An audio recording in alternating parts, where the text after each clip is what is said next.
Number 50, Ever Oasis. Ever Oasis is an action RPG that went under people's radars, perhaps because it was kinda similar to the Room Factory series, but in my opinion, this one's different. You simulate the life in a desert oasis and you gotta build both a town and a community there, but you also go out often to explore the overworld, ruins and dungeons to fight monsters and find materials. This is a surprisingly addictive game. Number 49, Shin Megami Tensei 4.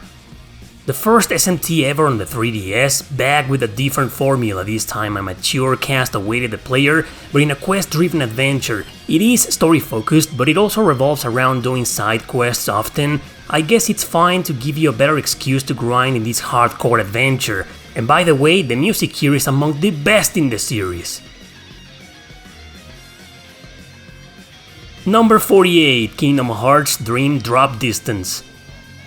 One of the many spin-offs in this long-running series, but the only one on the 3DS. This one is a little different since you control both Sora and Riku for most missions, and you can also recruit creatures known as the Dream Eaters to fight by your side. Other than that, it's a decent everyday Kingdom Hearts game. Number 47, Fire Emblem Awakening. Everyone knows this is the title that threw the series once again into commercial success. Though the story is quite intriguing at the beginning, it then goes kinda convoluted with dimensions and stuff. I loved some of the characters here, but others didn't do much for me. The gameplay was awesome though, classic Fire Emblem maps and difficulty, but now with the addition of having two allies fighting together at the same time. Number 46, 7th Dragon 3 Code BFD. Since the entire 7th Dragon series is exclusive to Japan, it's no wonder why most people don't know about this one. After all, it's the only game that's ever been localized. You create a bunch of parties with 3 characters each and take them to adventures under the Nodens Corporation. All this in order to prevent the awakening of a divine dragon. This is a pretty solid game, kinda grindy but still very fun to play. Number 45, Legend of Legacy. I wanted to include this game despite its mixed to negative reviews. Got a bad rep because it feels kinda hollow and boring most of the time. You select your protagonist amongst the 7 characters that will explore a huge island, but to advance in this turn-based RPG with a saga-like leveling system, you need to complete the maps with some hard-to-avoid enemy encounters. The game's still decent in my opinion, especially with a story written by legendary Masato Kato. Number 44, Dragon Quest VII. This is a full remake of the original game that came out on the PS1. They fixed a lot of the pacing issues and completely redid the graphics and character models. It's still very long, just like the original was, but with better interface and gameplay. Definitely the best version to play of this game nowadays. Number 43, Monster Hunter Generations. I'm not much of a Monster Hunter fan, but I kinda like this one, probably because the combat and pacing were better. However, it's just more of the same to be honest. There's already an enhanced port of this game on the Switch, most likely the best version to play of it nowadays, but it doesn't hurt to know that the vanilla release came out first on the 3DS. Number 42, Bravely Default. I remember when this game tried to put a trend back into classic turn-based RPGs with job systems. I believe it succeeded. It was such a huge deal not only for that reason, but also for being a Square Enix title. Although it was developed by Silicon Studio, it did feel like Square was trying to show the world they still remembered their RPG roots. Number 41, One Piece Romance Dawn. I bet you didn't know there was a turn-based RPG based on One Piece, first released on the PSP in Japan, later ported and localized only on the 3DS. Apparently it focuses on Luffy's shenanigans in the East Blue, which is around the start of the series. I haven't watched the series so I wouldn't be too sure. Combat is cool here, enemies can move around but they're mostly at your reach, your abilities are attached to one button and you can even perform combos with them. This is a solid game. Number 40, Devil Summoner Soul Hackers. One of the many Shin Megami Tensei spin-offs, this one being a remake of a game released on the Sega Saturn only in Japan. Soul Hackers is a turn-based RPG, but it plays like the old SMT titles, navigation in first person through large dungeons or areas to explore. This is an amazing game with tons of personality and a must-play for all SMT fans out there. Number 39, Code of Princess. Do you remember Guardian Heroes on the Saturn? There was also a sequel on the Game Boy Advance. Those were quite the unique beat-em-ups back then. Well, the director, character designer, and lead programmer of the original Guardian Heroes, they quit the company and created a spiritual successor, Code of Princess, an action RPG with a silly story about an overly sexualized princess trying to take back her kingdom and clean her family's name. It's a pretty fun game with great combat and tons of characters. There is a Windows and Switch remaster out there that might be the preferred version to play, but you can't go wrong with a 3DS version. Number 38, the Mario and Luigi remakes. I say remakes, but they feel more like enhanced ports of the original two games, Superstar Saga released on the Game Boy Advance and Bowser's Inside Story released on the Nintendo DS. Bowser's was the most interesting in my opinion, but I'm not the biggest fan of the series, though I was sad to see that the development team went bankrupt some years ago. Number 37, Project Cross Zone. Well, this one I'm a die-hard fan of, and it's among my favorite 3DS games of all time. A long strategy RPG following the Japanese exclusive Namco Cross Capcom. This one included characters from those companies and also others like Sega for example. Huge crossover with an enormous plethora of characters at your command in pairs with assist guest characters and a badass combo-based battle system.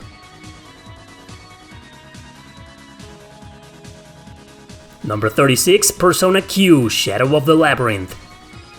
This is a spin-off of the Persona series and also another crossover, meeting Persona 3 and 4 characters in a non-canon adventure. Together, they must traverse several dungeons in first person with a team of 5 party members. It's also full of puzzles, turn-based combat, Persona summoning, fusions, etc. This is a really good game. Number 35, all Pokemon games. Listen, there's a lot of Pokemon games on the 3DS, including some mystery dungeon ones. I honestly can't cover them all, cause first, I'm not a fan at all of Pokemon, and second, there's just too many of them. I was only going to include a few like I did in the DS Top 50, but I'm not sure I will be doing justice to them all. Number 34, The Mercenary Saga 2. There's a game called The Mercenary Saga on the Switch. It includes the first original trilogy, but these 3 games were released on phones initially in Japan. Only 2 and 3 were localized digitally for the 3DS. They're pretty much Tactics Ogre clones, kinda generic but very well done. They're also more balanced and easy to get into for all types of players. The second one is a good place to start as they're all standalone, meaning you don't need to play one to understand the other. Number 33, Return to Popolocroy. In case you didn't know, Popolocroy on the PSP got a sequel on the 3DS. You basically continue the story in what feels more like a spin-off with the characters from the original. However, it's also a hybrid type of game. There's farming simulation involved, and its subtitle is actually A Story of Seasons Fairy Tale, which means it's pretty much Popolocroy meets Harvest Moon. And yes, it's worth playing if you're into turn-based RPGs and farming simulators. Number 32, Conception 2. This is a game where you control a guy in a funny harem in a semi-post-apocalyptic world. You need to make babies with the heroines, but not in the standard recreation you're thinking of. These babies grow up immediately to little kid fighters with different jobs. You, the heroines, and the kids are sent to different areas to deal with the demons in a turn-based combat, but you can only take one of the girls with you per mission. I think this is a great game, kind of an underrated game in my opinion. Number 31, Concept Revolt. The last game in the Concept series that started back in the Sega Saturn, the majority of their games, including another one for the 3DS, are exclusive to Japan. We only got Concept Saga on the 360 and this one. So Revolt is pretty much a guy that joins a revolt led by an underground team. Battles will take place in boards where your characters are in possession of a bunch of cards. These cards can be used to summon monsters to fight, to cause a buff or a debuff, or to occupy places. It's a pretty fun game, just keep in mind some of the missions in these boards can take up about an hour or more sometimes. Number 30, Radiant Historia Perfect Chronology. Masterpiece, a remake of the original game released on the DS. This is my favorite RPG on both systems, and it should be number 1, but this list is in random order, remember that. Number 29, Shin Megami Tensei Strange Journey Redux. It's called Redux because it's also a remake, although it feels more like an enhanced remaster of the original DS game, but this one is much better despite still being a hard one with really long dungeons to explore. I still recommend it because it's a better version than the DS one for having difficulty modes, an expanded story with a new important character, and rebalanced gameplay. Number 28, Mario & Luigi Dream Team. The first game in the series developed for the 3DS, not a remake or remaster or whatever. Our brother heroes are now in a quest to find a powerful artifact before the evil Bowser gets it first. The game focuses a lot on Luigi, especially since you can enter his dream world where there's a lot of mini versions of him. These parts of the gameplay play in 2D. It's a bit of a strange game, but strange in a good sense. Number 27, Langrisser Reincarnation Tensei. This strategy RPG is infamous because it wasn't developed by the original creators of the series, and it does feel a tad generic, easy, and with not so pretty art style, but I still think it's a decent game. It's a new story, so you don't have to play the other Langrisser games. You still initiate a campaign to fight the enemy army, but the MC has his own agenda, which makes things interesting. Grid-based maps are there where you move around with your commanders. They can fight alone, or you can hire mercenaries to control in groups as one unit. It's classic Langrisser gameplay, but it's simplified for beginners. Number 26, Monster Hunter 3 Ultimate. An enhanced version of the original game released on the Wii, it features local wireless multiplayer, underwater combat, including some jobs that didn't work before down there. But other than this, it's classic Monster Hunter where you embark on quests with your customizable character to take down powerful and rare creatures in the wild. Number 25, Fire Emblem Fates. This is a game with a bad story but still interesting supporting characters. It was divided into 3 different routes, all of them released separately in both physical and digital formats, although the third route, Revelations, only came out physical with the other 2 in a very rare and expensive limited edition. It's not that worth it. I think Birthright and Conquest, the other 2 routes, are more interesting. Still a decent game with great gameplay, but honestly, it's among the worst titles in the series. Number 24, Rune Factory 4. We meet again a vanilla version released first on the 3DS that's kinda outdated now because it got an enhanced port on all modern systems. But anyway, this one is probably the game that feels more RPG-ish than anything because of its crafting system. You use it for every single piece of equipment that directly affects stats. You're also either a prince or a princess and can give orders to affect events or even the weather. Other than that, it's classic Rune Factory gameplay. Number 23, The Alliance Alive. Because Legend of Legacy was a commercial failure, the developers Cattle Call decided to create The Alliance Alive, a second attempt to lead their ideas into fruition. However, this time they hired legendary Suikoden creator Yoshitaka Murayama to spearhead the script. The result was a beautiful turn-based RPG, still with a saga leveling up system, and of course, over 10 playable characters, able to recruit way more to create guilds across a world oppressed by demons. This 3DS version is still great to play despite the game having been remastered on PS4 and Switch. Number 22, Stella Glow. Stella Glow is a classic grid-based strategy RPG with simple controls and gameplay. It's also a bit of a harem where the main character joins an army in search of various witches, so besides embarking on these maps to fight enemies, there is a little bit of slice of life with a small dating sim. It's a solid game though that I do recommend as a hidden gem.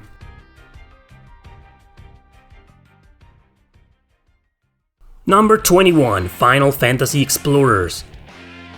Like its title implies, this is about your character who's an explorer in the Final Fantasy world. The goal is to collect crystals while fighting battles in real time. It's a decent action RPG where the online multiplayer was encouraged so you could have a party of human characters. Otherwise, you'd have to use previously defeated monsters as allies. This is an okay game to play by yourself. It's apparently way better online. Number 20, Shin Megami Tensei Devil Survivor Overclocked. If not Radiant Historia, then this enhanced port will be my number 1 game in this list. Originally released on the DS to a brutal difficulty, this rebalanced version contains an expanded story and an extra episode in one of its routes. Excellent strategy RPG here with original and classic SMT turn-based combat, definitely a must play.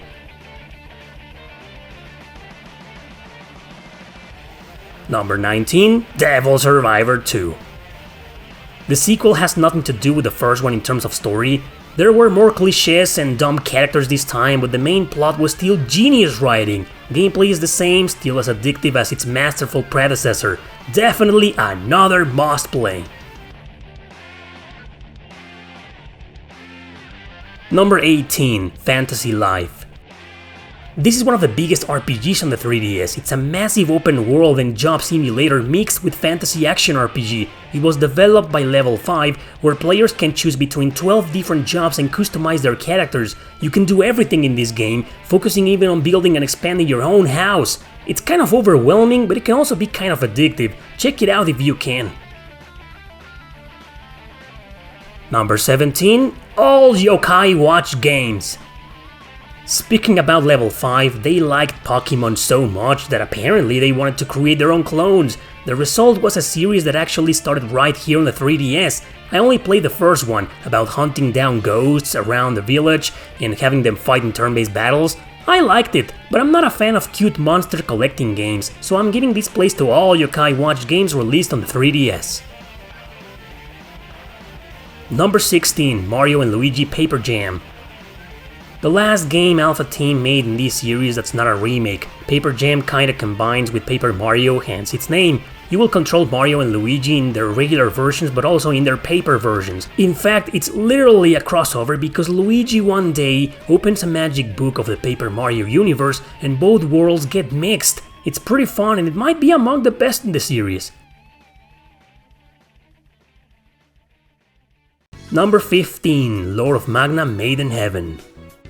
Yet another harem hidden gem, but this one is my personal favorite of them. It doesn't go overboard with fan service and it easily gets you attached to its characters. Plus, it's got these really neat battle mechanics played in turns. Your dude and 3 girls can attack smaller enemies to make them bump into others to gain points and more experience. It's really addictive. It's also quite short and the main story alone can be done in less than 20 hours. Number 14, Persona Q2. Welp, they made another one, pretty much the last JRPG released on the 3DS. For now, I think. It focuses more on the Persona 5 cast getting dragged into a world where they go into bizarre movies, but once again, it's a dungeon crawler in first person a la Etrian Odyssey, as usual with tons of dialogue and the characters from both Persona 3 and 4. Great game, but it can be kind of unbalanced in terms of difficulty. Number 13, The Mercenary Saga 3. The third and final game in the trilogy and the second one released on the 3DS, digitally. It's more of the same, just with a different story and characters. The first one follows soldiers who are forced to turn into mercenaries, while in this one, your characters are already a group of mercenaries. Which one is better, you ask? I think this one has a more interesting story, but both are just as great. Number 12, Monster Hunter 4. This is a game that got 2 revisions called 4G and Ultimate. We only got the Ultimate version 7 years ago. It was later ported to the new Nintendo 3DS. And that's about all I know about this game because I've never played it. I only included it because I included the others separately. Number 11, Dragon Ball Fusions.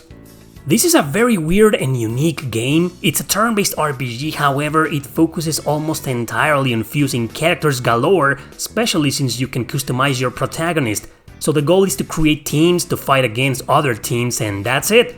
There's a story in there, but it's a Dragon Ball spin-off, so it barely makes any sense. No one knows why all swords were censored for the North American release, changing them all to stupid sticks, and it still got a teen rating. Neither Nintendo or Bandai Namco have offered a reasonable explanation thus far. Number 10, Gurumin, A Monster's Adventure. This digital version is actually an enhanced port of a cute action RPG originally released on Windows and PSP. It's developed by Falcom, and I covered it recently on my massive Falcom ranking video. It's silly, but it's also charming about a little girl who befriends some monsters in danger. To be honest, I've never played it on the 3DS, but from what I've seen on gameplay, it looks just as fun as the PSP version. Check this one out if you're in the mood for a game of its kind. Number 9, Bravely Second. The sequel to the original Bravely Default. Yes, story-wise, it is necessary to play the first game as this one follows its events. It takes place 2.5 years later, characters from it return, but it also features new ones. Both games are good, perhaps too classic influence for their own good, but still among the most popular RPGs on the 3DS. Number 8. All Etrian Odyssey games. There are 6 Etrian Odyssey games on the 3DS and a spin-off. I honestly wasn't going to cover them all separately. The first 2 are remakes of the original 2 on the DS, and then we've got 3, then 4, and then 5, and finally Nexus. I know nothing about Nexus, but it seems to be the last one released. There's barely any information at all on Wikipedia. I mean, just look at this. Weird, huh? Anyway, these are all dungeon crawlers in first person where you create a party of generic characters and complete maps by drawing them on the bottom screen. They're very challenging turn-based RPGs, mind you, and I'm not the biggest fan of any game in particular. Number 7. Monster Hunter Stories. So there's the 3 regular Monster Hunter games that I already covered, and then there's this one. Except this is a turn-based RPG and a spin-off to the series. That's right, remember that release from 2021 on the Switch? Well, this is the one that precedes it. Both games have standalone stories, so it's fine to play whichever you want first. I think 2 is much better, but this one is very charming, quest-driven too, but way more story-focused than any other monster game out there.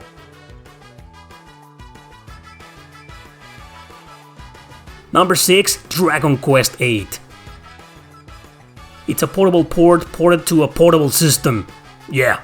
There's 2 new characters, which means an expanded story, small features that make it a cool version too. I think it's a great release actually, since the original game was huge and popular, so for people to finally play it on the go, it was a good idea. I mean, most Dragon Quest games were remade for the DS or 3DS, right? Why not this one? Number 5, Shin Megami Tensei 4 Apocalypse. The sequel to the neutral ending of the original SMT4. It is required to play that one first, if only for a few hours to get acquainted with the world and the characters.